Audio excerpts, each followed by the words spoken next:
Jelajahi cara baru mendapatkan informasi. Download Metro TV Extend sekarang. Ya, pemirsa, Anda kembali dalam Selamat Pagi Indonesia bersama saya Stefania Sarah dari lapangan Silang Monas. Nah, pemirsa, dalam rangka pengamanan kegiatan konferensi tingkat tinggi ke-43 ASEAN Summit di Jakarta, Kepolisian Negara Republik Indonesia ini menggelar Operasi Tribrata Jaya 2023. Operasi ini berlangsung selama 1 minggu, mulai tanggal 1 September hingga 8 September 2023.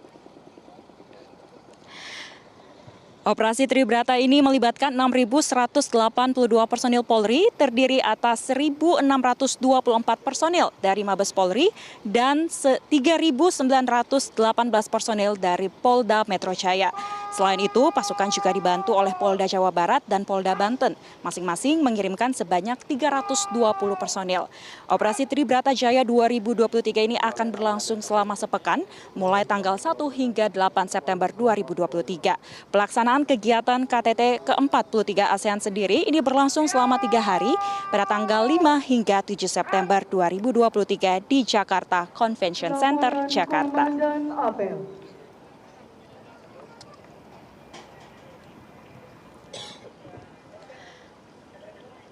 Ya, pemirsa, untuk lebih memantapkan lagi pengamanan KTT ASEAN ke-43 di Jakarta, pagi tadi TNI Polri ini menggelar apel gelar pasukan dalam rangka pengamanan KTT ASEAN ke-43 di Jakarta yang berlangsung di lapangan Silang Monas. Apel langsung dipimpin oleh Panglima TNI Laksamana Yudo Margono dan juga Kapolri Jenderal Listio Sigit Prabowo. Apel diikuti oleh ribuan pasukan baik dari TNI, Polri dan juga dari Basarnas, BNPB dan juga dari Damkar.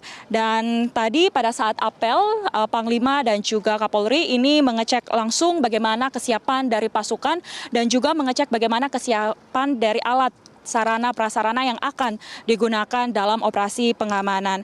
Tadi Laksamana TNI Yudo Margono ini menyebutkan bahwa untuk operasi pengamanan KTT ASEAN di Labuan Bajo dan di Jakarta ini cukup berbeda, di mana jika di Labuan Bajo kemarin ini hanya dihadiri oleh kepala negara ASEAN, namun untuk di Jakarta ini nantinya akan dihadiri oleh delegasi dari negara mitra yang selama ini bekerja sama dengan negara ASEAN seperti dari China, Korea Selatan, Jepang, Australia, Selandia Baru, India dan juga Rusia. Namun tadi Panglima TNI menegaskan bahwa ini menjadi tantangan tetapi juga menjadi kesempatan untuk menunjukkan bahwa Indonesia mampu untuk mengamankan kegiatan berskala internasional.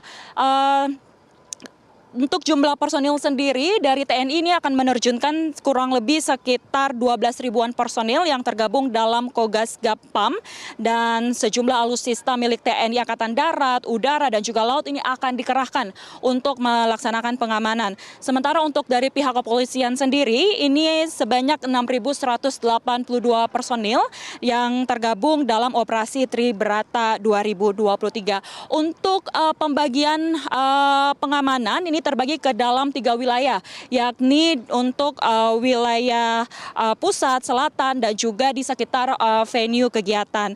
Lalu untuk pembagian penugasannya nantinya ini terbagi ke dalam 3 ring, di mana untuk ring pertama ini diisi oleh Pas Pampres, lalu ring kedua ini diisi oleh TNI, dan ring ketiga diisi oleh Polri, dan juga nantinya Polri ini akan melakukan backup untuk mengamankan tamu VVIP. Semalam juga TNI Polri sudah melakukan tactical floor yang salah satu tujuannya ini untuk mewaspadai segala macam bentuk potensi ancaman yang berpotensi untuk menyerang KTT ASEAN ke-43, mulai dari ancaman kemacetan, serangan cyber atau serangan terorisme hingga bencana alam.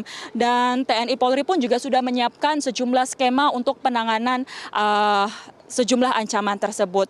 Terkait dengan rekayasa lalu lintas juga nanti akan diterapkan, di mana akan dimulai pada tanggal 2 hingga 7 September 2023, di mana akan ada 29 ruas jalan yang akan diberlakukan sistem buka tutup secara situasional ketika para delegasi ini berangkat dari hotel menuju ke venue kegiatan, begitupun juga dengan sebaliknya. Seperti yang diketahui nantinya akan ada 18 hotel yang akan digunakan oleh para tamu negara dan juga delegasi, dan ada 5 lokasi venue yang sudah disediakan untuk berlangsungnya kegiatan KTT ke-43 di Jakarta, dan satu kegiatan yaitu di TMII untuk para spouse.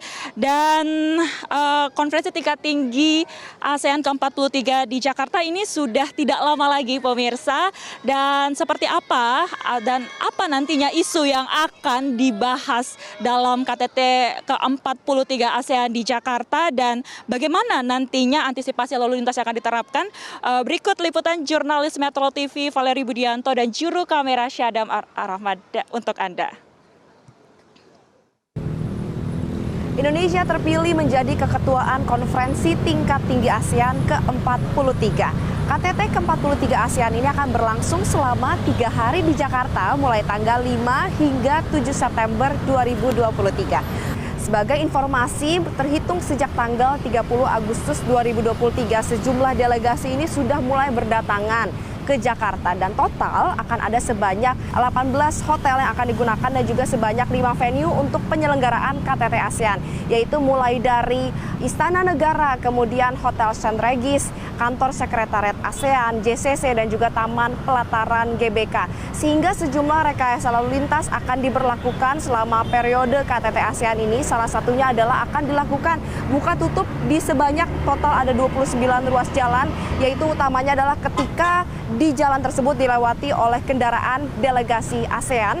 Kemudian juga buka tutup ini akan berlangsung selama kurang lebih 2 jam, dan rekayasa lalu lintas ini akan diberlakukan di 29 ruas jalan, utamanya adalah di waktu-waktu yang memang sangat riskan untuk digunakan dan juga menjadi waktu berlangsungnya KTT ASEAN ini. Kemudian juga sejumlah regulasi lain diterapkan selama pelaksanaan KTT ASEAN, yaitu sebanyak 75% ASN Pemprov DKI Jakarta diharuskan untuk work from home, bekerja dari rumah mulai dari tanggal 4 hingga 7 September 2023. Kemudian juga sejumlah pegawai lainnya, pegawai swasta, BUMN dan juga BUMD dihimbau untuk bekerja dari rumah di tanggal yang sama mulai tanggal 4 hingga 7 September 2023. Dan yang terakhir juga bagi pelajar yang berada di kawasan Jakarta Selatan dan juga di Jakarta Pusat diharuskan untuk belajar dari rumah.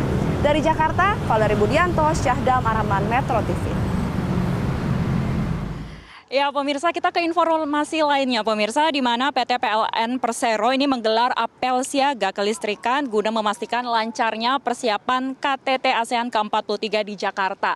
Lebih dari 900 personil kelistrikan PLN akan bersiaga di sekitar tempat berlangsungnya KTT ASEAN.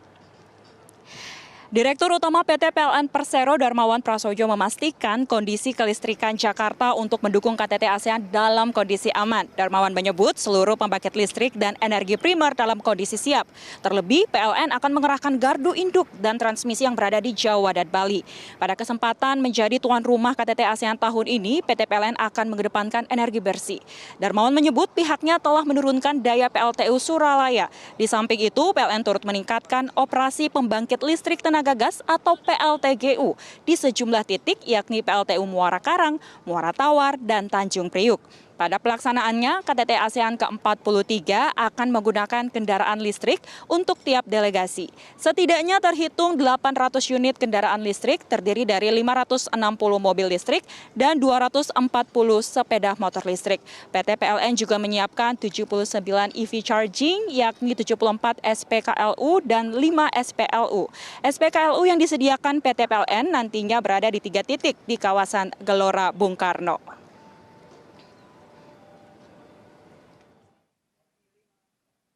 Pembangkitnya satu persatu disiapkan sehingga semuanya dalam kondisi prima.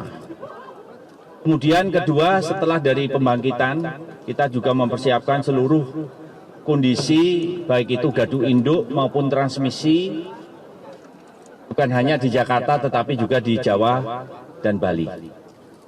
Kemudian juga secara sistem planning kita melakukan suatu peningkatan keandalan sistem kelistrikan. Kemudian juga tadi tim distribusi langsung menjaga setiap venue. baik itu dari JCC, hutan kota, kemudian hotel-hotel masing-masing, kita langsung mempersiapkan suatu sistem listrik yang tanpa kedip. Ya pemirsa, itu tadi informasi seputar pengamanan dan juga persiapan dalam rangka penyelenggaraan KTT ASEAN ke-43 di Jakarta. Kita berharap KTT 43 ASEAN di Jakarta ini dapat berlangsung dengan sukses agar membuktikan bahwa Indonesia sukses menjadi keketuaan ASEAN tahun 2023. Kembali ke Reza dan Geba di studio. Baik, terima kasih atas laporan komprehensifnya Zefanya Sarah dari Silang Monas, Jakarta.